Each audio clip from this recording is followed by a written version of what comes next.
ကဲထိုးမို့ဆိုရင်ဘလောက်ဆက်ဆောက်မောရတဲ့သူတွေရှိကြလားကျမတော့အရန်ကိုကြိုက်လို့ဒီနေ့တော့အိမ်မှာကိုရိုင်းလိုက်လှုပ်ရှားကြည့်ထားပါတယ်လုံနီးလေးကိုလည်းသေးစိတ်ပြောပြထားမလို့တူတူဆောင်းလိုက်ကြည့်လိုက်ရအောင်နော်ကဲပါဝင်ပစ္စည်းလေးတွေကတော့နရက်အေယာအုံသားကြောက်မှုတ်ကလေးလိုပါမယ်အုံသီးအဆိုရှိလဲအဆိုအသုံးပြုနိုင်ပါတယ်ပြီးရင်တော့ကောင်းငင်းမုတ်လေးလိုပါမယ်ဒါကတော့စီရဲ့ထောပတ်ရဲ့လိုပါမယ်စားတကြားမြေပဲလော်ကိုထောင်းထားလေးလိုပါမယ်နော်ပြီးရင်တော့ဒါကတော့တီယိုစီနဲ့စပြည့်6ပါကဲအရှင်ဦးစုံအိုးထဲကိုမြေပဲစီစံချိန်ခွဲတစ်ဝက်လောက်ထည့်ပါမယ်နော်ပြီးရင်တော့နရက်အရာအုံသားကြောက်မှုတ်ကလေးထည့်ပါမယ်ကျွန်မစံချိန်ခွဲတစ်ခွက်လောက်သုံးထားရပါတော့ကျွန်မတော့နည်းနည်းများများလေးပို့ထည့်ထားပါတော့နည်းနည်း short ကျန်တော့စံချိန်ခွဲတစ်ဝက်လောက်သုံးပြရင်ရပါတယ်နော်ပြီးရင်တော့အုံသီးကြော်လေးကြော်ပါမယ်အုံသီးလေးတွေကဒီလိုမျိုးလေးအယောင်လေးနည်းနည်းလေးရင့်လာတဲ့အထိကြော်ထားပေးပါအခုလိုအယောင်လေးရသွားပြီဆိုရင်တော့သူ့ကိုပြန်ပြီးတော့ဆက်ထုတ်ထားပါမယ်အဖက်လေးပဲယူပြီးတော့စီလေးတွေကိုစစ်ထားပါမယ်နော်ပြီးရင်တော့အုံသီးကြော်ထားတဲ့စီတဲကိုရေပေါင်းစံချိန်ခွက်3ခွက်ထည့်ပါမယ်ဒါကွန်မန့်မှာရေးထားလေးတွေ့ရပါတော့ပေါင်းစံချိန်ခွက်မရှိဘူးနိုးစီဘူးပဲရှိရဆိုရင်တော့ပေါင်းစံချိန်ခွက်2ခွက်ဆိုနိုးစီဘူးတဘူးစာရှိတာမလို့ကိုယ့်ဘက်သားကိုချိန်ဆထည့်ကြည့်ပါနော်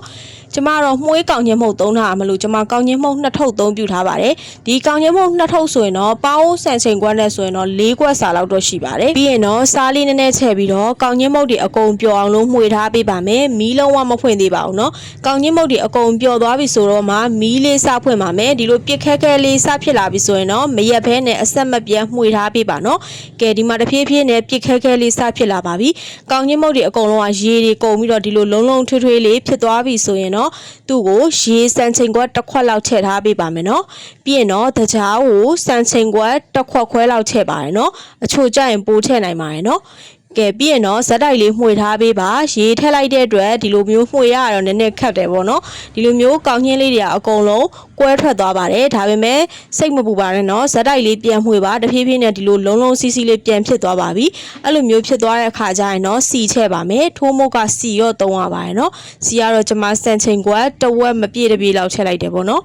ပြီးရင်တော့ဇက်တိုက်လေးပြန်မှွေပေးပါမယ်နော်သူကလည်းစီလေးပါမှလည်းជីជីလေးနဲ့ပို့ပြီးလဲစားကောင်းတာပေါ့နော်စီ short ကျင်တဲ့သူကတော့ short ထိုးနိုင်ပါတယ်နော်စီထက်လိုက်ရင်တော့ကောင်းချင်းလေးရဆောနာရေလိုမျိုးပဲကွဲထွက်သွားပါတယ်နော်ဒါပေမဲ့အဆက်မပြတ်ပြန်မှွေပေးပါပြီးရင်ထောဘက်လေးထည့်ပါမယ်နော်ထောဘက်နဲ့တင်းတင်းလေးနဲ့ပို့ပြီးတော့လဲစားလို့ကောင်းပါတယ်ကဲဇက်တိုက်လေးပြန်မှွေပေးပါမယ်ထောဘက်နဲ့ကောင်းချင်းတသားတဲ့ကြတဲ့အထိပြန်မှွေပေးပါနော်